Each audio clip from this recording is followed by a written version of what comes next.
I'd be delighted. Oh, damn. My pen's out of ink. I'll just get you a portrait of my face as a souvenir. I'm sure I have the prints around here somewhere. By the by, how did you get in here? The only non-staff individual cleared to enter guest rooms is supposed to be the inspector for Bellamy's murder. Oh. Hello.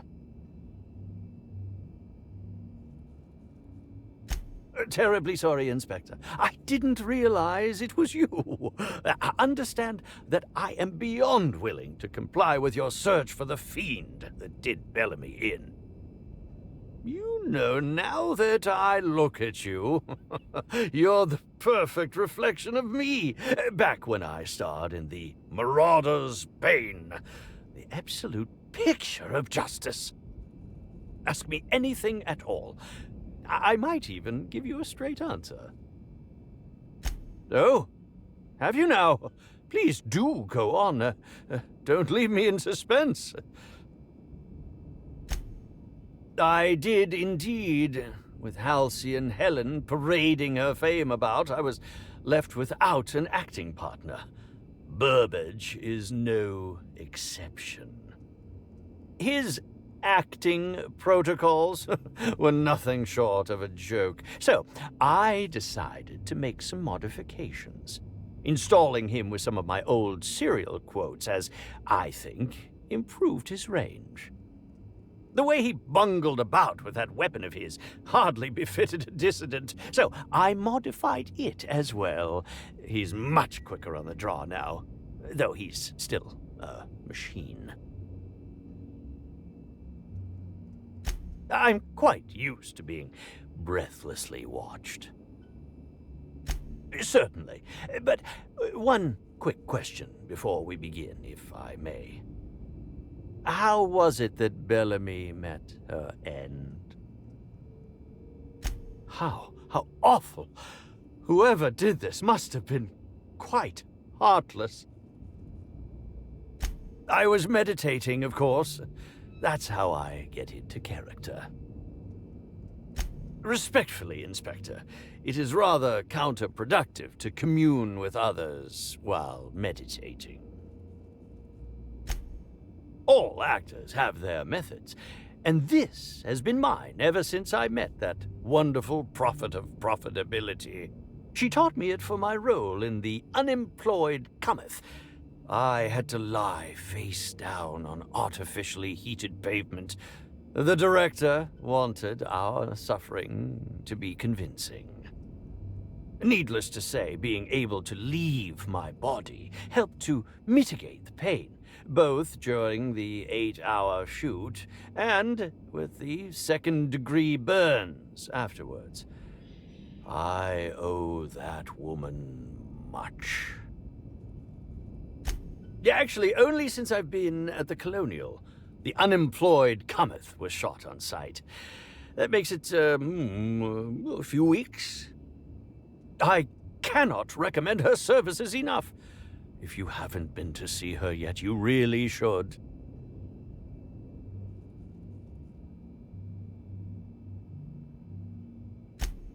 I'll answer whatever you wish. Bellamy has been my co-star throughout the autumn of my career. I should like to think I knew her. In fact, I cannot name a single role in the last 10 years that did not involve her in some way, unless you count the uncredited silent shopkeep on Melissa's Meteoroids.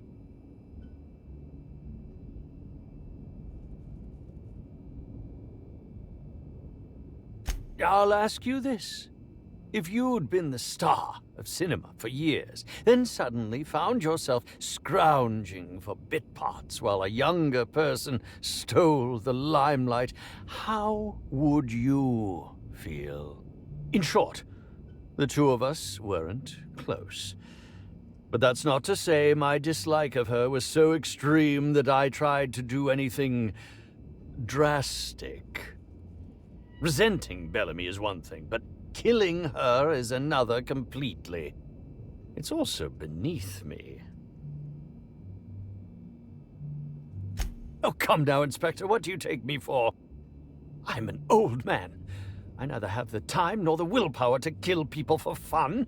Besides, I have my reputation to think of.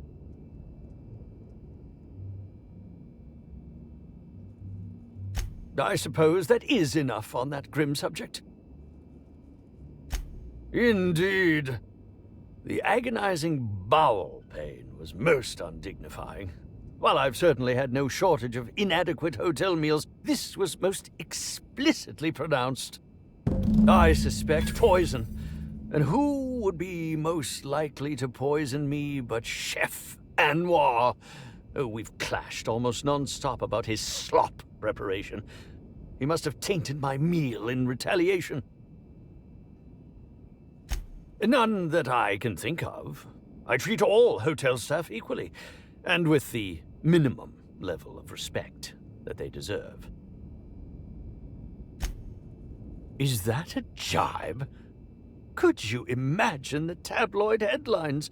Spencer Woolrich, Aetherwave star, spotted in gastronomic distress.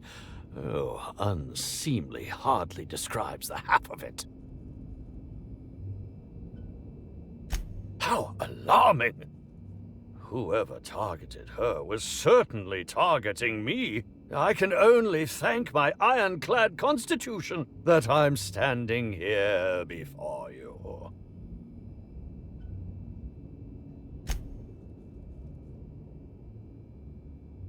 Very well, then. Oh, must I relive that ghastly... Very well, then. I'm sure you're joking. Perhaps I'm not in my prime, but you've no doubt seen the name Spencer Woolrich on many a cereal advertisement throughout your travels. You think? I mean, yes, of course. You have, obviously.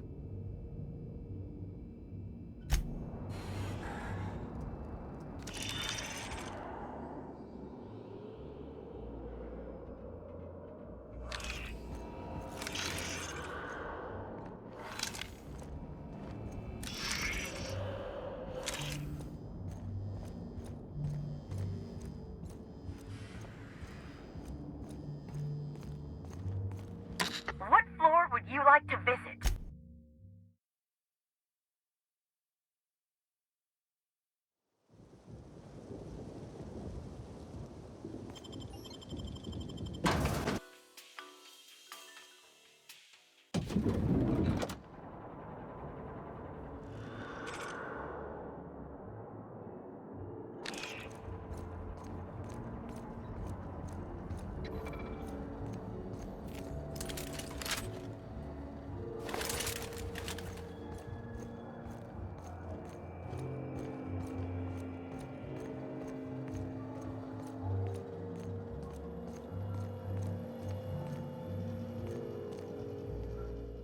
Yes?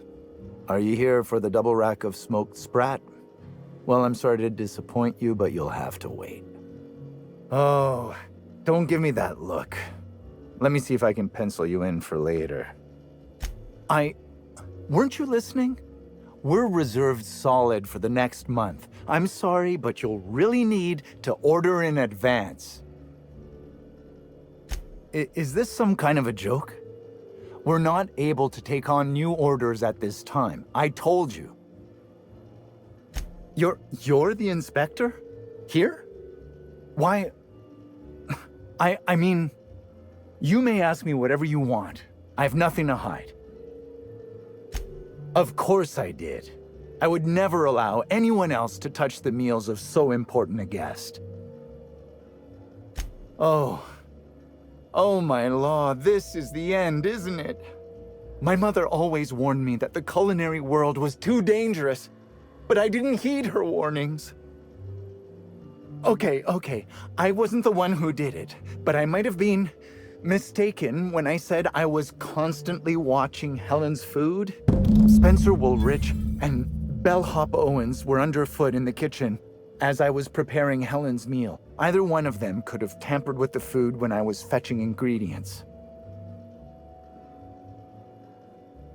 I understand your reluctance, but... Oh, I just remembered. The kitchen security camera. It'll prove I'm telling the truth about everything. Constable Keene has access to the security footage in her office at the spaceport. If you visit her, you can figure out what truly happened with Helen's meal. Well, it's a breach of professionalism, of course. Why else would I worry about it? What? Truly?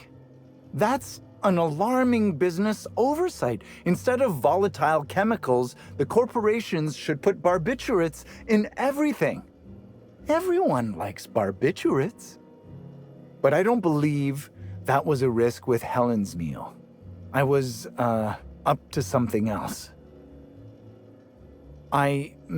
Yes, but not specifically. Owens often procures exotic ingredients from the creatures at the Wilderness Exploitation Reserve. Our guests can be rather... particular. Let's not talk about the incident with the Raptidon pheromone glands. It's always hard to say when Owens might be back. If I were you, I'd make a trek to the reserve myself. Otherwise, who knows how long you'll have to wait. Mr. Woolrich often finds the hotel's meals wanting. He seems to enjoy complaining in person. While I could appreciate someone with a discerning palate for once, I believe that Mr. Woolrich simply enjoys the attention he gets from us. Though don't tell him I said as much.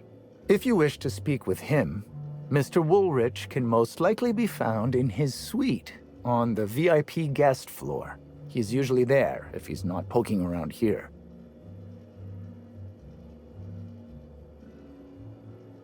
Thank you for your understanding, Inspector. I'm sure you'll find the true culprit before long.